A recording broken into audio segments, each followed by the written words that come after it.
Iya baik, kita akan mulai dengan diskusi kita di malam hari ini dengan tema warga Konya di tengah ancaman kerusakan lingkungan hidup. Kita akan langsung mulai saja karena waktu kita juga, jadi materi pertama akan dibawakan oleh warga Konya RT 002. Kepada Bu Nengsi Bari dipersilakan. Ya baik, terima kasih buat waktu yang diberikan kepada saya. Perkenalkan, nama saya Nengsi Bari. Saya warga RT 002 RW 006. Saya mewakili warga. Di sini saya akan menceritakan awal mula kami mendiami Konya. Ya, kami masuk di Konya sekitar tahun 80-an. Terus tempatnya masih alami. Waktu kami tinggal di sini tuh masih alami. Jadi waktu kami tinggal pertama itu, kami waktu pulang sekolah, waktu SD itu sekolahnya di SD Negeri 2 Bepura yang ada di belakang Uncen. Jadi kami pulang sekolah itu langsung kami bantu orang tua. Jadi di situ kan masih alami karena dia punya hutan-hutan sagu masih ada, orang tua masih berkebun, sebagian ada buat kolam. Jadi kalau aktivitas pada malam hari itu biasa kami ikut orang tua. Untuk bilang apa? Balobe kah? Balobe ikut kali ini. Jadi itu kita kalau waktu balobe itu masih ada dong bilang apa udang, pokoknya dia punya ikan-ikan sama seperti di danau itu. Jadi balobe sampai di Organda. Ya setelah dengan adanya itu masih pokoknya masih alami, hutannya masih alami, semua masih bagus sudah dengan hutan sagu yang ini. Setelah mungkin warga asli yang punya tempat yang kami tinggal ini, mereka mungkin mulai jual tanah, itu mulai berdampak mulai dengan adanya pembangunan perumahan Organda. Di situ langsung dengan penebangan pohon sagu, di situ mulai awal mula terjadinya banjir dari situ karena mungkin hutan sagu yang dulunya menjadi tempat untuk daerah resapan air itu sudah ditebang. Jadi dengan adanya curah hujan yang meningkat, jadi hujan turun ya mengakibatkan banjir.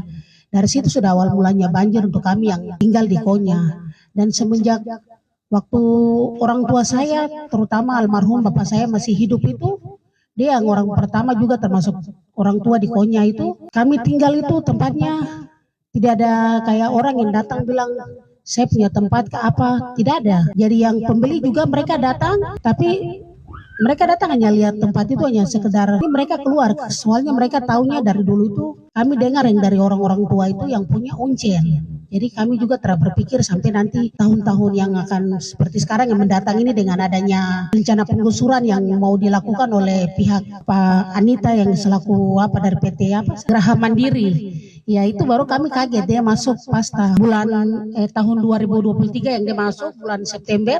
Itu baru kami warga kaget kalau di sini tempat yang kami diami itu sudah dibeli. Jadi kami mau segera akan digusur begitu.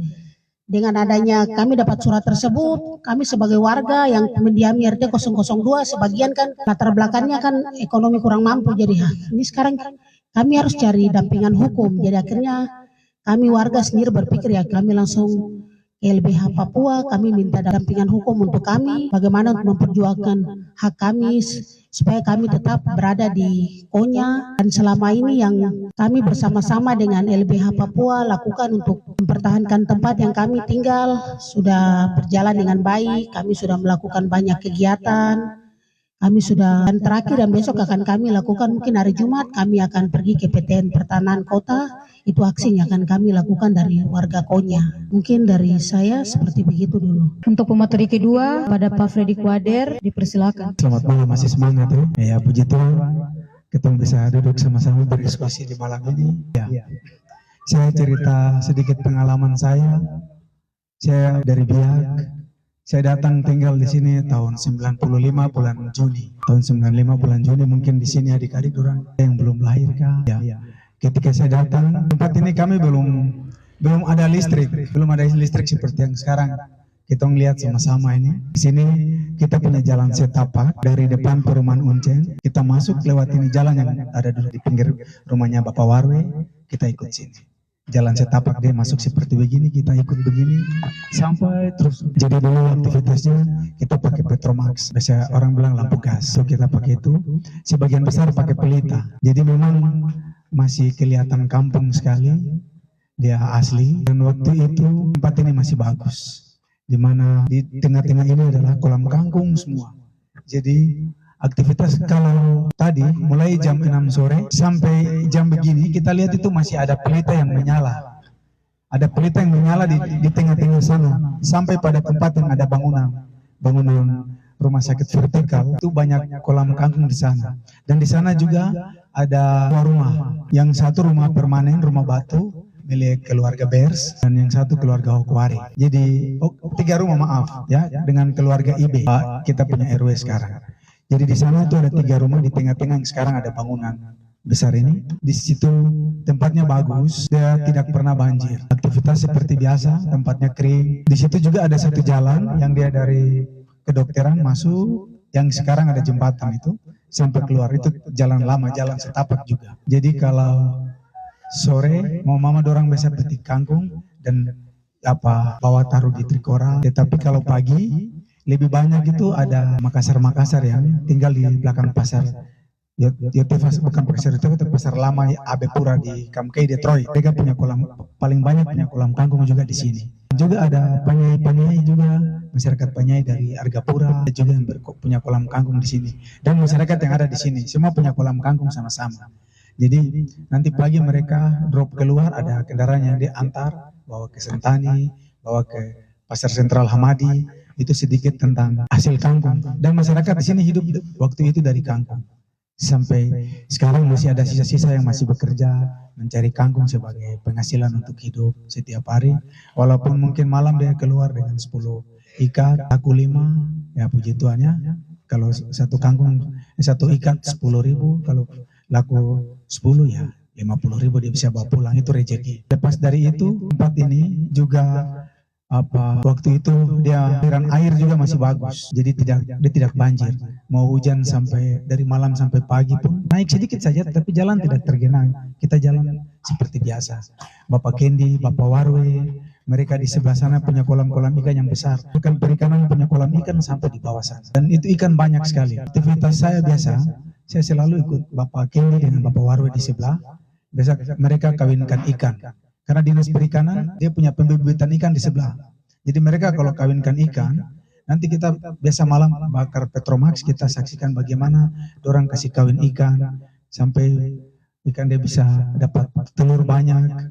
Di situ proses kawinkan ikan di sana dan dibagi mungkin ke UPT. Itu sedikit tentang perikanan. Di sini juga ada satu rumah batu yang sudah rumahnya permanen bagus, tapi ketika banjir dia sudah hilang pas di tengah sini. Jadi di sini pisang, kangkung banyak sekali. Bahkan kami pernah juga waktu masih pemuda kami bikin kebun tanam kacang panjang, singkong di tengah-tengah di tempat yang rumah sakit.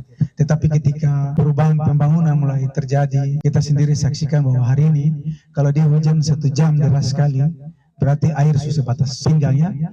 Nanti 1 minggu baru bisa kering. Kalau dia hujan dari malam mungkin 1 jam saja atau 2-3 jam begitu, pagi adik-adik dong kalau jalan datang nanti lihat di sini kita mesti ada yang lewat sini, pasti kita akan lewat. Dan itu sampai sekarang masih terjadi. Paling tinggi di leher itu dampak dari ketika adanya organda, berawal dari organda. Ketika organda mulai dibuka, dibangun perumahan di sana, dan disitulah mulai rusak semua. Air dia mulai turun dari padang bulan, mulai dari padang bulan atas, mulai dari perumahan sempat, semua terbuang ke sini. Arah air cuma satu saja, dan pembuangannya terakhir cuma di lubang batu Mereu di belakang sini. Jadi tidak ada tempat lagi. Dia punya jalur cuma satu. Sehingga ketika daerah resapan air ini sudah diisi dengan pembangunan, ditimbun, akhirnya air dia punya ruang sudah mulai semakin kecil. Kita lihat sendiri, akhirnya mulai terjadi banjir. Dan dampak kesehatan sangat besar sekali. Kalau dia banjir, selesai itu biasanya ada binatang-binatang kecil yang dia kadang masuk di dalam rumah. Akhirnya kita dampak juga untuk penyakit kulit, gatal-gatal dan diare. Untuk anak-anak itu sering dia buang-buang air karena memang air kotor, apalagi kalau sering dia lewat ya. Jadi mungkin itu sedikit gambaran yang saya berikan tentang Konya. Konya memang dulu indah sekali. Kalau kita sampai di atas di bukit yang sekarang Clementinan, kita lihat ke bawah itu seperti kita lihat sawah, pematang sawah, indah sekali. Sore hari ada pelita-pelita yang terang nyalai tengah-tengah kolam ini. Pagi hari masih jam 4 subuh, sudah ada pelita-pelita yang sudah menyala lagi. Untuk dong sambut bagaimana matahari dia naik, masyarakat akan keluar dengan kangkung ke jalan. Dan itulah indahnya Konya pada waktu itu. Dan Konya dia diberikan nama kodok nyamuk. Karena waktu itu paling malam kita cuma dengar suara kodok dan nyamuk yang bersuara di telinga. Sehingga dia diberi nama Konya, sudah lebih daripada 20 tahun nama Konya ini dipakai. Saya berharap ketika kedepannya mungkin kita semua berpikir ya, supaya Konya jangan seperti ini lagi.